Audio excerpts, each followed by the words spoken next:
እንደ ኮራ ሄደ እንደ ተጀነነ ጠጅ ጠጣ ቢሉት ውሃየ ለመነ ሊጋባው በየነ።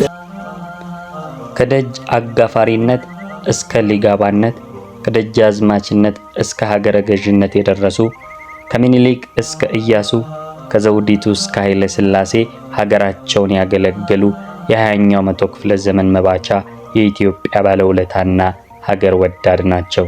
ሀገርና ንጉሥ ለየቅል ናቸው ብለው የሚያምኑ ንጉሥ ቢበድላቸው ሀገር የማያኮርፉ በሳል አርቆ ሐሳቢ እምቢባይና ጀግና በፈረስ ስማቸው አባ ሰብስብ ይሏቸዋል።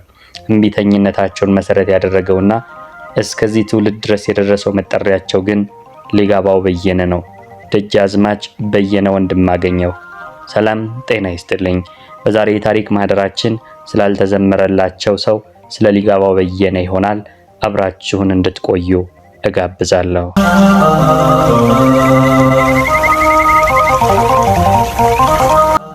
በ1868 ዓመተ ምህረት እንደተወለዱ የሚነገርላቸው በየነ አባ ሰብስብ የትውልድ አካባቢያቸው ሸዋ ቡልጋ ውስጥ ነው። ቡልጋ አካባቢ በሚገኝ መንፈሳዊ ትምህርት ቤት ገብተው እንደተማሩ የሚነገርላቸው አባ ሰብስብ ወደ አንኮበር አቅንተውም የቅኔ የመጽሐፍትና የቤተ መንግስት ትምህርት ቀስመዋል። ወደ ስራው ዓለም ለመጀመሪያ ጊዜ ሲሰማሩም በዳግማዊ ምኒልክ ቤተ መንግስት በደጅ አጋፋሪነት ተመድበው ነበር። በልጅ ኢያሱ ዘመነ መንግስት ከአጋፋሪነት ወደ ሊጋባነት ከፍ ያሉበትን ሹመትም አግኝተዋል። በ1909 ዓመተ ምህረት ንግስተ ነገስት ዘውዲቱ ነግሰው ተፈሪ መኮንን ደግሞ ባለሙሉ ስልጣን አልጋ ወራሽ ሲሆኑ ሊጋባው በየነ በደጃዝማችነት ማዕረግ መጀመሪያ በባሌ ከወራት በኋላ ደግሞ ወደ ወላይታ ተዛውረው አውራጃ ገዥ ሆነው ተሹመው አገልግለዋል።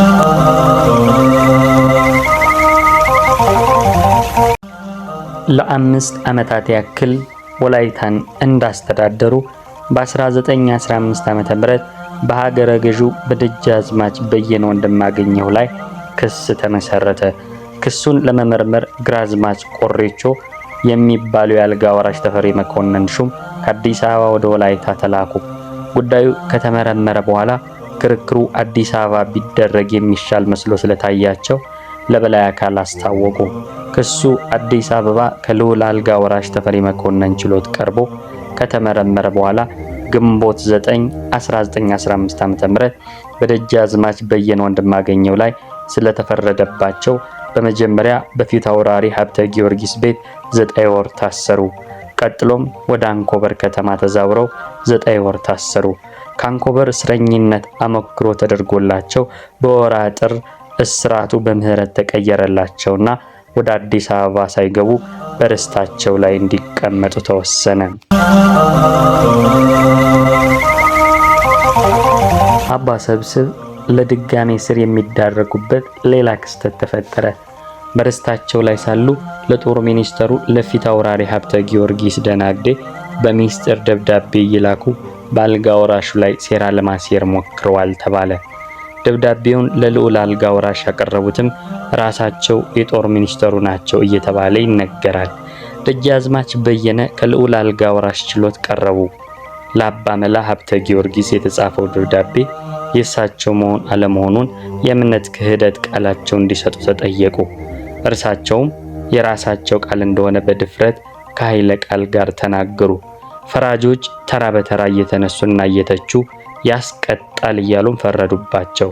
አልጋ ወራሹን ኃይለ ቃል እንደተናገሩ የሚነገርላቸው አባ ሰብስብ በጅራፍ እንዲገረፉም የተፈረደባቸው ሲሆን በኋላ ላይም ግርፋቱ ወደ ስር ተቀይሮ በዕለቱ ወደ ሐረር እንዲሄዱ ተደረገ።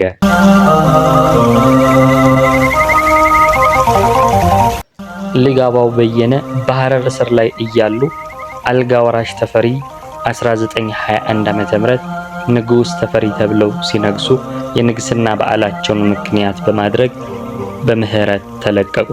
ከስር እንደተለቀቁም ንጉስ ተፈሪ መኮንን የጎንደር ሀገረ ገዥ አድርገው ሾሟቸው።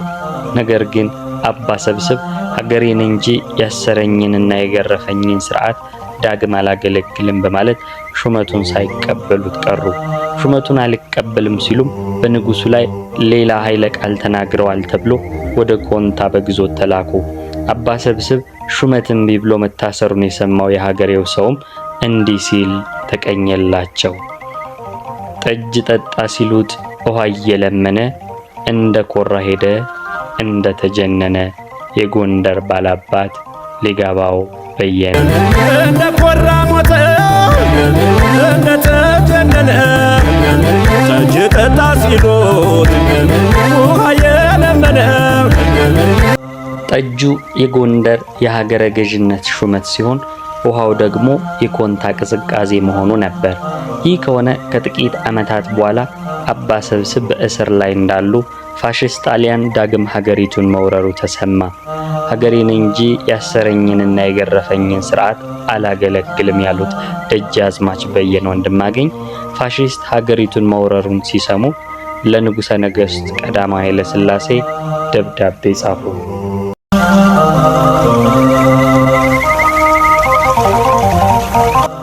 የጎን ህመም ቁስሉን በይቅርታ አልብሶ ስለ ክብርሽ ሲባል ገባልሽ ገስግሶ እንደተባለላቸው ለደጃዝማች በየነ ወንድማገኘው እስራት፣ ግርፋት፣ ህመምና ቅያሜ ሌላ ጉዳይ ነው።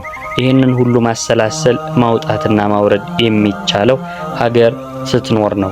እናም የመጣብንን የጋራ ጠላት ለመፋለም በእኔ በኩል ቁርጥ አድርጌያለሁ ብለው ሀገራቸውን ከወራሪ ነፃ ለማድረግ ያላቸውን አቋም በማሳወቅ ንጉሠ ነገሥቱ ጥያቄያቸውን ተቀብለው በጦርነት እንዲያሰልፏቸው ተማጽነዋል። ጥያቄያቸው ተቀባይነት አግኝቶ ከኮንታ እስር ቤት ወጥተው ወደ ጦር ግንባርም ዘመቱ።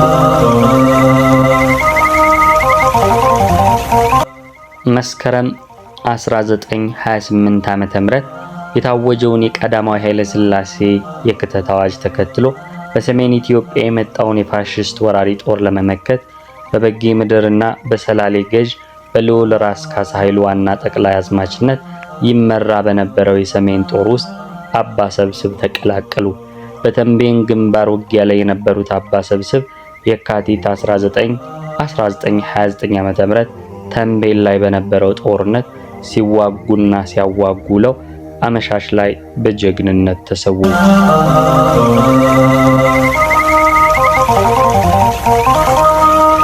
ይህንን ጽሑፍ ሳዘጋጅ የአምባሳደር ዘውዴ ረታን፣ ተፈሪ መኮንን ረጅሙ የስልጣን ጉዞና የከበደ ተሰማን የታሪክ ማስታወሻ የተሰኙ መጽሐፍትን በዋቢነት ተጠቅሜያለሁ።